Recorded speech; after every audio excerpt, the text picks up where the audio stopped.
Futures trading involves substantial risk of loss and may not be suitable for all investors. Good morning. It's Wednesday, March 13th, about 6 a.m. Central Time.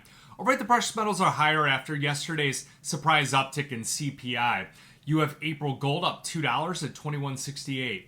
May silver up 11 cents, 24.50. May copper up 6 and a quarter at 3.99. That's a 1.5% move higher. You also have April platinum up $10 at 9.38, up 1%, and June palladium at 10.82, up $29. That's also up 2.88%. So yesterday did have a surprise uptick on CPI that did apply pressure to the precious metals complex. Gold, silver, and platinum are all down 1%. Gold traded down to about 21.56.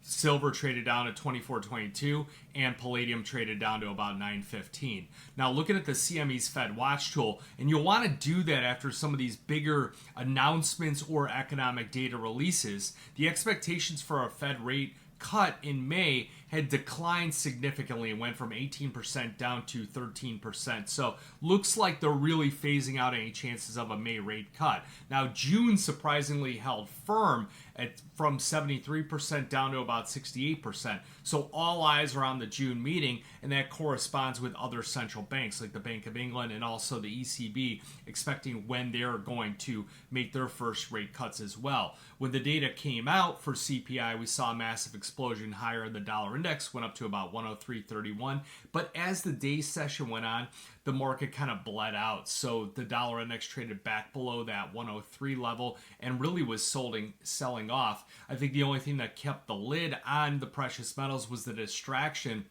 of people trading in Bitcoin, people chasing the equities higher. We saw the S&P 500, the NASDAQ trade back up to all-time highs. Also, there was quite a big shift here in a lot of this different momentum. So the 2-year yield, it did hold higher. So if you throw a chart on that, it looks like a bit of a J from its upward level. And I think that was really the other thing that kind of iced any kind of rally that we would get back on the precious metals yesterday. Now the focus of today is going to be the 30-year bond auction, which won't be out till the afternoon. Other than that, it's going to be pretty much snooze fest here today. You do have some geopolitical events going on in Russia. Seems that there were attacks on there, attacking some of their oil wells, some of the infrastructure. So I think that's what's boosting the crude oil complex here today, as well as if you look at OPEC forecast, they're predicting global demand for OPEC for 2024 is going to increase 300,000 barrels a day and will likely reach 28.8 million barrels per day in 2025.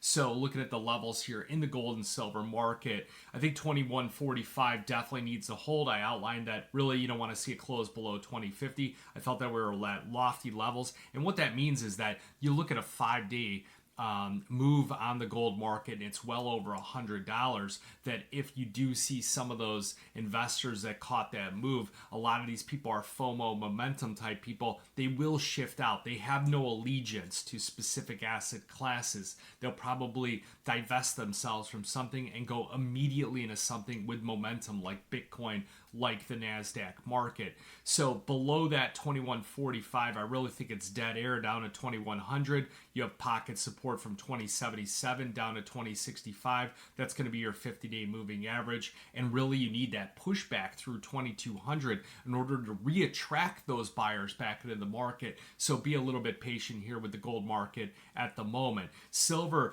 on the surface, it looks a bit disappointing. However, if you look at the recent consolidation we've had, that's been much more supportive. Also, the gold-silver ratio is slightly trending lower. 92 was about the high on the year for 2024. We bounced off that about 3 times. About 85 to 86 has been the low end of the range, sitting right at 88 right now. So the silver market really is consolidating. The bulls need to close over 24.93 in order to really ignite new bullish momentum on there. The bears need to close below $24, which is the 200-day moving average, and then below that is 23.30. That's your 50-day moving average, and then 22.91. I'd say it's all over. This entire move had completed itself. So if you're an Elliott wave guy, that chances are was probably the completion of any kind of wave formation.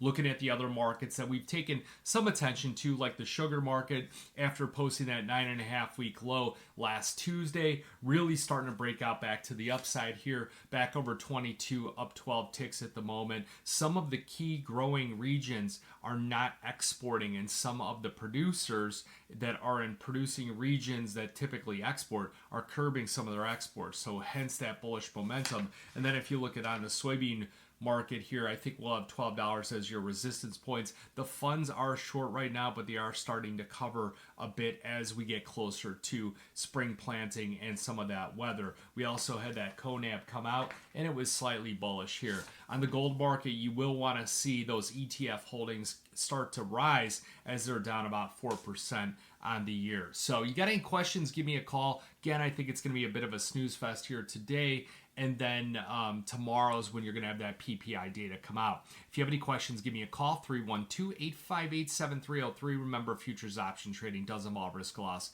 May not be suitable to all investors. Good luck, good trading.